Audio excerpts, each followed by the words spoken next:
En esta ocasión vamos a ver un video, vamos a ver qué está haciendo México en el Foro Económico Mundial, porque por ahí se dice que como que dejamos pasar esta oportunidad en un marco histórico muy importante.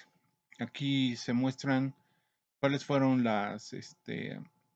lo que México fue a hacer a este foro económico. Bien, aquí en Davos, en Suiza, en el marco del Foro Económico Mundial, estoy con Altagracia Gómez Sierra. Ella es la coordinadora del Consejo Asesor Económico de Desarrollo Regional y Relocalización. Queremos agradecerle mucho que tome esta entrevista. ¿Cómo estás, Altagracia? Qué gustazo verte por acá. Muy feliz de encontrarnos acá, Carlos. Altagracia, ¿cuáles son las prioridades del CADER, del Consejo Asesor de Relocalización, Desarrollo Regional del Gobierno de México y la presencia particular ahora de nuestro país, de México, aquí en Davos en este año 2026? Bueno, pues como saben, no solo del Gobierno de México, sino del país, planteamos en conjunto la iniciativa privada, la academia y el gobierno, que queríamos avanzar y que la forma de avanzar juntos era con el Plan México y que dentro de ese plan tenemos crecer, ser una economía más grande, pero también ser una economía más productiva, más integrada, más sofisticada, y que para eso teníamos que no solo invitar a más inversión extranjera directa, sino también a la propia inversión nacional. Y aquí particularmente venimos a hablarles de todo lo que se ha avanzado en políticas el año pasado, 2025, y que está listo para aterrizarse en 2026, en temas de digitalización y simplificación de trámites, en temas de incentivos de política industrial, el decreto de relocalización, el decreto de capacitación, el decreto de los polos de desarrollo de bienestar, los nuevos programas que hay de banca de desarrollo, en donde pues México se muestra por una parte como el país que mejor ha asumido el cambio de política comercial. Lo hemos visto publicado en las últimas semanas por diversas pues, publicaciones internacionales, y que por otra parte vemos que también en lo interno México ha estado trabajando y continúa trabajando, lo vimos el sábado con el seminario de economistas, para poner la mejor estructura, para que llegue inversión, que se pueda crecer, porque queremos crecer, y de eso estaremos hablando en el panel el miércoles precisamente, pero también que ese crecimiento lleve a bienestar, a mejor derecho o acceso a derechos económicos, sociales y culturales para los mexicanos. Me parece muy interesante lo que estás diciendo. A pesar de eso, y creo que la intención es muy positiva, ciertas caídas en la inversión fija bruta en nuestro país. Hay muchos analistas que están hablando del problema de inversión en México. ¿Crees que con este panorama que estás planteando acá en Davos, con lo que estarás hablando con los empresarios en este destino de los Alpes en Suiza, será suficiente para recuperar esa inversión que está caída en nuestro país? Bueno, la realidad es que 2025 fue un año de muchos cambios, ¿no? Veníamos de 2024, donde no solo cambia la presidencia en México, sino la presidencia en Estados Unidos, que toma posesión en 2025, también la de Canadá, que son la región más integrada a la que está México, y además venimos de aterrizar una serie de reformas constitucionales en leyes secundarias, en reglamentos, etcétera, etcétera, y eso hace que cada 6 años, cada que hay un cambio de gobierno, pues desde luego la inversión se espera. Y en ese sentido, queremos que quienes actuaron con cautela en 2025, a ver cómo caían las cosas, en 2026 tengan los suficientes elementos para poder actuar. Vimos cifras récords en inversión extranjera directa. Muchos señalan, mucho es reinversión y no solo es inversión nueva, pero la reinversión también es un dato positivo, porque quiere decir que quienes conocen están contentos y quieren seguir apostando por México.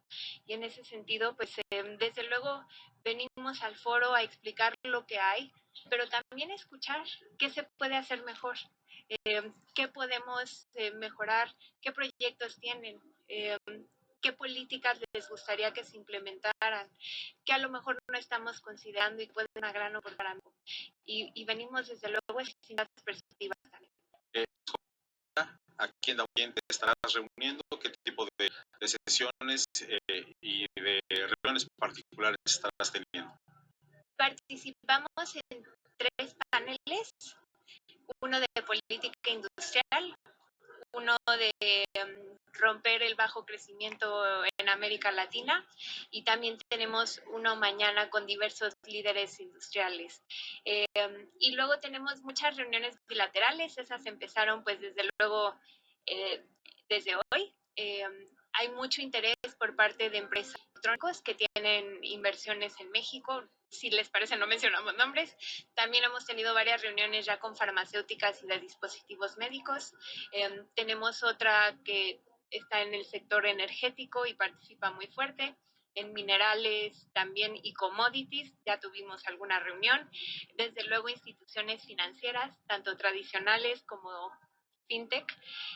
Hay muchos, hay algunos representantes mexicanos en este tema, pero también muchos internacionales a quienes estaremos viendo. Y bueno, y algunas otras personas que son no solo de empresas, sino de gobiernos que quieren ver cómo de mejor forma pueden colaborar. No necesariamente, o no solo con el gobierno en México, con quien tienen muy buenas relaciones, sino particularmente con la industria privada en México. ¿Qué se puede hacer más en conjunto? Las famosas joint ventures. Ya.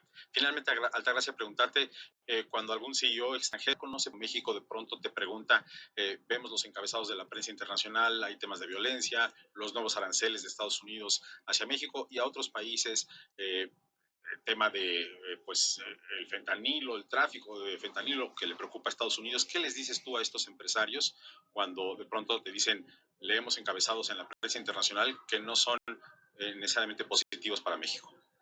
Bueno, creo que los empresarios particularmente que trabajan en empresas globales tienden a ver todo el bosque y entienden los retos y las complejidades que enfrenta el país, también las enormes oportunidades que hay en ellos. Y lo que siempre nos concentramos es en propuestas específicas que podamos hacer. En el caso de los que enfrentan alguna problemática de seguridad en México, las mesas de trabajo que se pueden hacer con la Secretaría de Seguridad y que están abiertas para todas las empresas. En el caso particularmente de simplificación y digitalización, que es por cierto lo que más mencionan, pues la labor que está haciendo la Agencia de Transformación Digital y desde luego la Secretaría de Economía con el portafolio del Plan México para dar seguimiento y para destrabar obstáculos de forma muy institucional, etcétera, etcétera. Creo que ellos entienden que en todos los países hay retos, que hay riesgos, que hay problemas, pero creo que dentro de todo reconocen que México es una gran opción y por eso buscan la reunión bilateral para ver cómo crecer su presencia en México y cómo poder hacer una inversión que sea ganar-ganar, desde luego para su empresa, pero también para el país en donde se establecen y finalmente pues ponen raíces. Muy brevemente, ¿tú crees que podríamos tener más presencia del gobierno de México en Davos en el futuro? Tu presencia es importante y nos has descrito todo lo que haces, pero hay gente que hasta quiere ver a la presidenta por acá. Ojalá, la verdad es que en octubre hicimos el evento de Davos en México, donde participaron muchos de los empresarios que hoy estarán por acá, desde luego Larry Fink, Mark Benioff, etcétera, etcétera. Y desde luego, pues yo creo que siempre es una posibilidad que consideran todos los años y con base en agenda se decide. Este año vino la secretaria Alicia Bárcena como representante del gobierno. Desde luego nosotros la acompañamos desde el lado del consejo, de la iniciativa privada, pero la presentación siempre es enriquecedor. Tenemos esta misma semana Fitur, donde estará la Secretaría de Turismo participando. México será anfitrión de la Feria Internacional de Turismo. Es un año bien importante para el turismo también en México y desde luego siempre se aplaude cuando hay autoridades de gobierno de México con este tipo de eventos, pero también cuando hay empresarios, viene Agustín Coppel, viene Felipe Vallejo, vienen muchos empresarios que hemos estado viendo por aquí, que son pues también grandes representantes de México desde sus esferas, desde sus empresas y desde lo que todos los días hacen, yo creo. A mí me da mucho gusto verlos por acá. Gracias, te agradezco por esta entrevista. Gracias, gracias. Gracias. I'd like to bring in now Altagracia Gomez Sierra, who has a slightly complicated title, so tell us exactly what you're doing these days. And it's going to be speaking on behalf of Mexico. And Mexico has managed to, thus far, navigate the very slippery tightrope of dealing with your northern neighbor pretty deftly. and impressively. But tell us how you see the outlook for growth right now with Mexico, because of course we do have a situation where America's trying to suck out a lot of the factories that have been based in Mexico up into the north, which could certainly undermine your growth. And you are under pressure from many sides now. So tell us what you're doing to try and maintain growth. Thank you. Well, we're excited to be here. So when President Sheinbaum started her campaign in November 2023, she had three main priorities on the regional economic development and nearshoring side.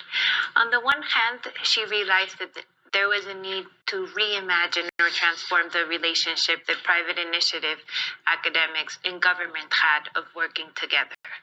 And so she created this business advisory council that I chair, that is part of the economic cabinet and that works very closely together to set industrial policy that can not only spike growth, but also shared prosperity. The second thing, or her second conviction, was that Mexico needed not only a government plan for investment and for growth, but a country plan that had a long-term vision of where we wanted to be and how do we get there. Not only with the infrastructure enablers, airports, ports, freight trains, cross-border transit and whatnot, and give us more competitiveness, but also an infrastructure that gives you welfare, right? Hospitals, schools, etc., etc. And that all of these should be in one grand plan that had very specific KPIs. And that was Plan Mexico. She presented Plan Mexico exactly 1 year ago.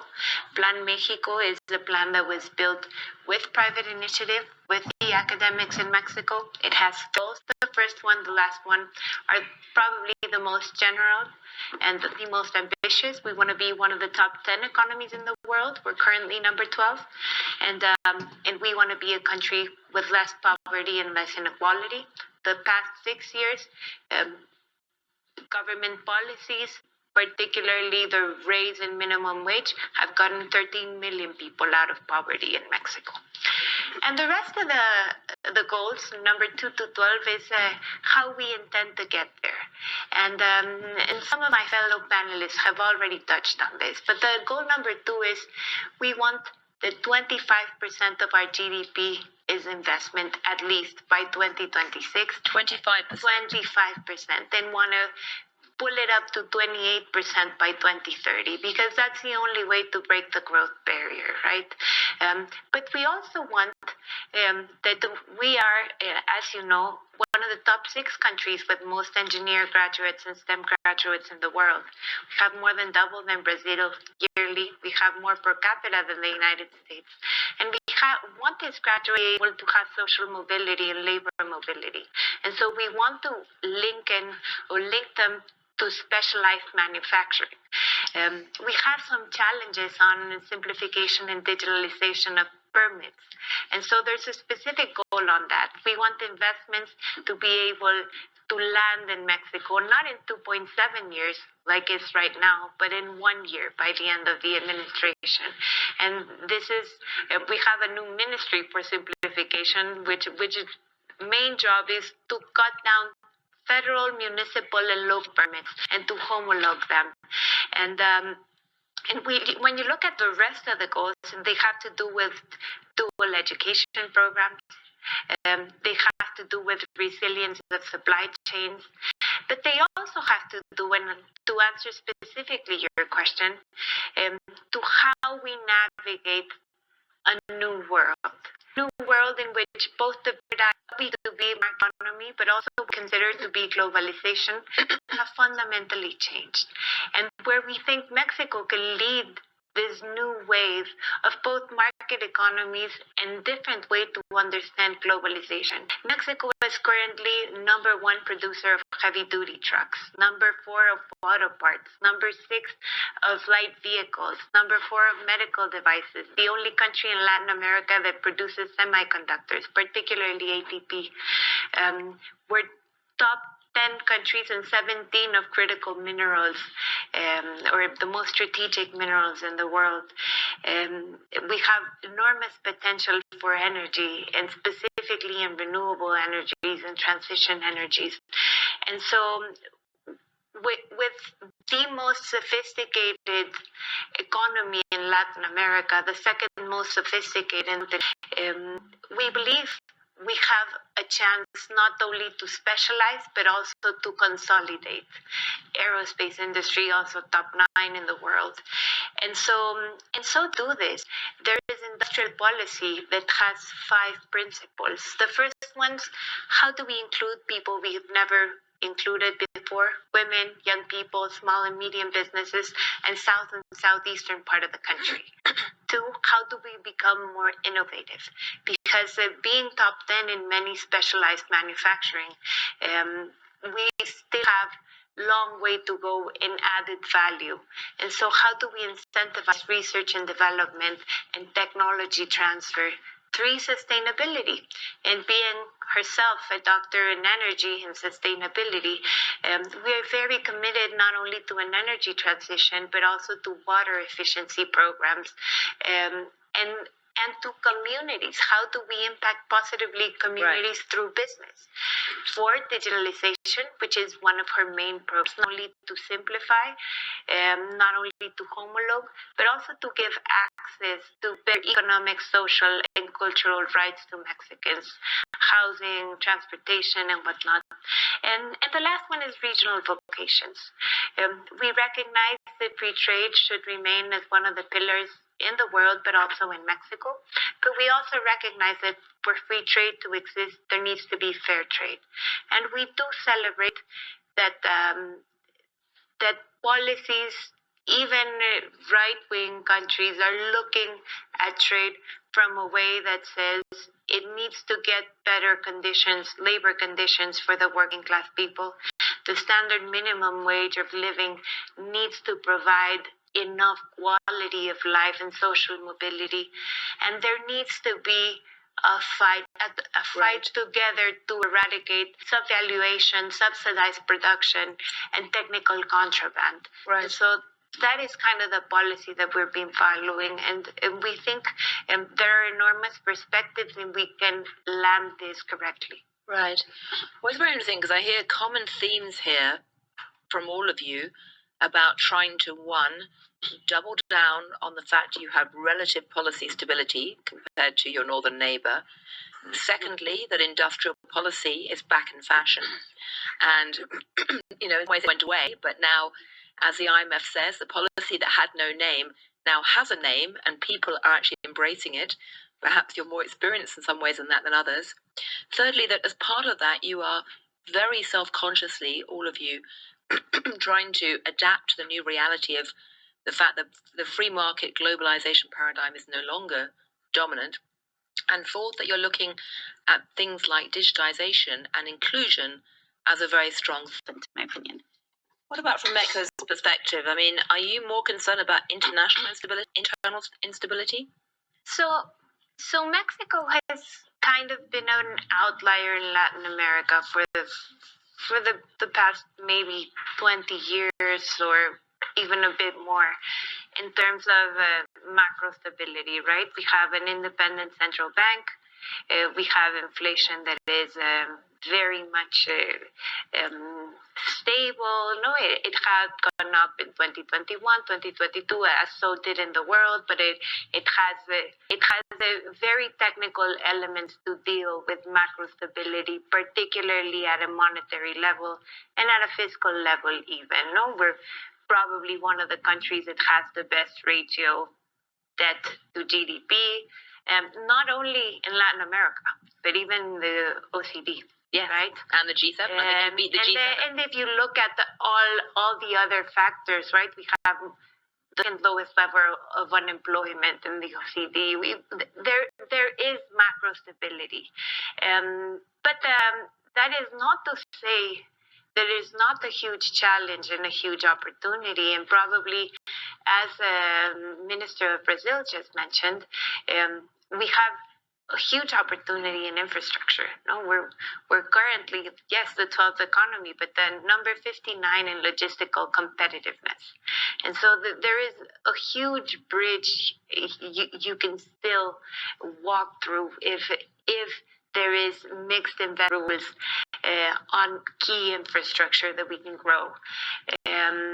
Obviously, the number two is the coordination that is needed. Being a federation and being, 32 different local entities plus 2,500 municipalities, there is a challenge to align priority towards our key projects, and that's always been a challenge to navigate, particularly for investors. Right. And this is why going digital is particularly important. This is why it's particularly a priority. And number three, and it was also mentioned by Brazil, it was productivity. Mexico has made it a point to change labor laws so that, again, we can increase over 100% our minimum wage in the last 5 years. And this has brought the strengthening of the inner market. It has increased consumption. It has done many good things. Right. But it is also key to increase productivity. And so added value within the region, what we can do to innovate and to incorporate technology changes will be particularly important going forward. Well, thank you very much indeed. So what is your vision to create big techs in Latin America? How is improved our value culture around the world through technology policy? Can Mexico create a big tech? So, Chapter 2 of Plan Mexico is decided on that, specifically on AI, and it also has 4 pillars, as you know. The first one has to do with infrastructure. The second one has to do with education. The third one has to do with industrial policy, and specifically the role that development banks are going to play to accelerate this kind of companies or big tech companies. And the fourth one has to do with how do we bring investments and specialization zones. We've created, on the one hand, the biggest upskilling boot camp of 25,000 people yearly with the 60 biggest companies and hyperscalers in 28 different tracks of AI, starting this January, actually. They also have a plan for different data centers, the National AI Laboratory, and so, yeah. You're fighting for it.